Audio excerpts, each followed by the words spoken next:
ဆွဲထားဘဝအတွက်ပဲ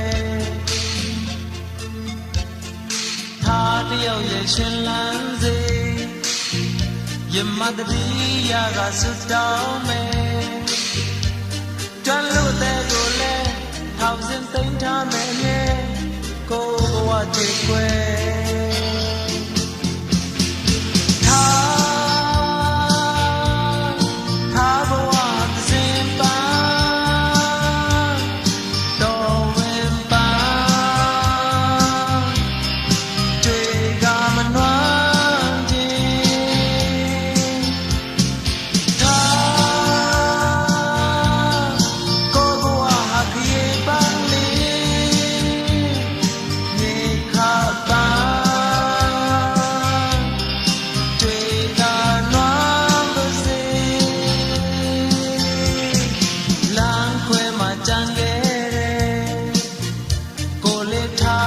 ဆိုနေခဲ့မယ်